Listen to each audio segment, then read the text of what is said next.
जिन मंदिरों में आप अपनी मेहनत की कमाई लुटा रहे थे, आज कोरोना जैसी महामारी के वक्त तो मंदिरों ने अपने दरवाजे बंद कर लिए हैं। मंदिरों में बैठे ब्राह्मण मंदिरों के खजाने पर कुंडली मारकर बैठे हैं। देश में इतनी बड़ी आपदा आई है, करोड़ों लोग घरों में कैद है। देश में मेडिकल उपकरण की भारी कमी है। देश आर्थिक तंगी से गुजर रहा है, लेकिन देश के मंदिरों ने एक पैसा भी दान नहीं किया। इन मंदिरों में बैठे ब्राह्मणवादी अरबों खरबों के चढ़ावे पर आसन लगाए बैठे हैं। ट्विटर पर हैशटैग मंदिर में दान देना बंद करो ट्रेंड चल रहा है। लोग कह रहे हैं कि जब मुसीबत के वक्त ही ना ही भगवान काम आ रहे हैं, ना ही उनके मंदिरों का चढ़ावा, तो फिर वो जा कहां रहा है। आइए आपको बताते हैं भारत के मंदिरों के पास कितना पैसा है। देश के अमीरों की बात आती है तो अक्सर अंबानी, टाटा और बिड़ला का नाम आता है।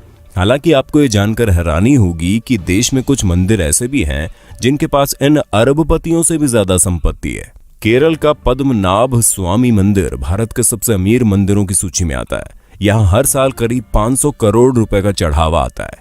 2016 में इस मंदिर की टोटल वेल्थ $22.3 बिलियन यानी कि करीब 1.47 लाख करोड़ रुपए आंकी गई।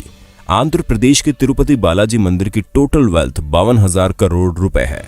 मंदिर हर साल करीब 600 करोड़ रुपए की कमाई करता है। शिरडी साईं बाबा का टेम्पल देश के सबसे फेमस मंदिरों में से एक है। साल 2018-19 में लोगों ने यहाँ 679 करोड़ रुपए दान कर दिए।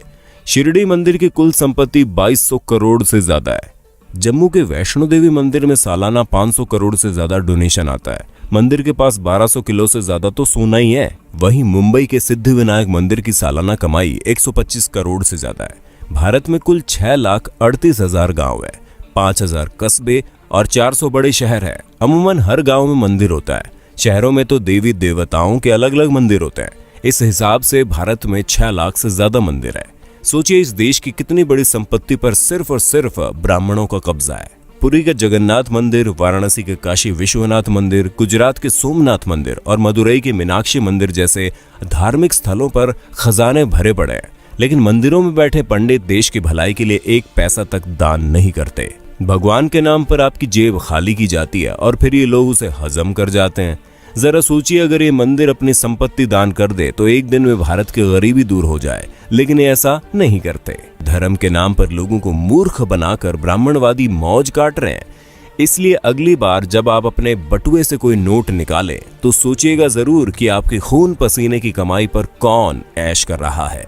मंदिर में या मस्जिद में सीमेंट की बोरी देने से पहले पड़ोस में देख लीजिए, अगर कोई गरीब हो तो आटे की बोरी पहले दीजिए। दान करना गलत नहीं है, लेकिन सोचने वाली बात है कि आखिर मंदिर में किए गए दान से किसका भला होता है। मंदिरों में दान करने वालों की मानसिकता क्या होती है। अपने देश में इतनी ज्यादा गरीबी है कि उनकी चिंता किसी को नहीं है। कई किसान भूख से मर जाते हैं, पर उनकी मदद करने के लिए कोई आगे नहीं आता। लेकिन मंदिरों में लाखों नहीं बल्कि करोड़ का गुप्त दान दिया जाता है। आखिर इस दान से हासिल क्या होता है, किसको मिलता है इसका लाभ।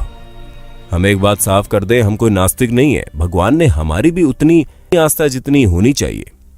लेकिन सोचने वाली बात यह है कि आस्था जताने के लिए मंदिरों में दान करना जरूरी है। अगर नहीं तो फिर जो लोग मंदिरों में बेतहाशा दान करते हैं, उनके पीछे की मानसिकता क्या है। क्या उनको भगवान से किसी बात का डर रहता है? क्या ऐसे लोगों को जो कि काले धंधे करते हैं, उनके मन में बात रहती है कि वो भगवान के मंदिर में कुछ दान करके अपने पाप से बच जाएंगे? हमें तो लगता है ऐसी ही किसी मानसिकता के वशीभूत होकर ये लोग लाखों रुपए दान करते हैं। लेकिन इनके दान से किसका भला होता है? हमारे देश के बड़े बड़े मंदिरों की हालत क्या है, किसी से छुपी नहीं है। लाखों दान करने वालों के साथ वीआईपी और वीवीआईपी के लिए तो इन मंदिरों के द्वार मिनटों में खुल जाते हैं। इनको भगवान के दर्शन भी इनके मन मुताबिक समय पर हो जाते हैं।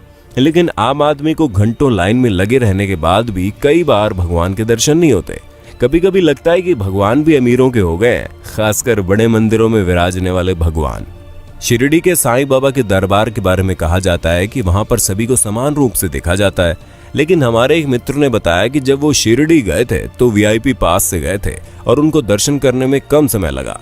यानी वहां भी बड़े छोटे का भेद है। संभवतः अपने देश में ऐसा कोई मंदिर है ही नहीं जहां पर छोटे बड़े का भेद ना हो।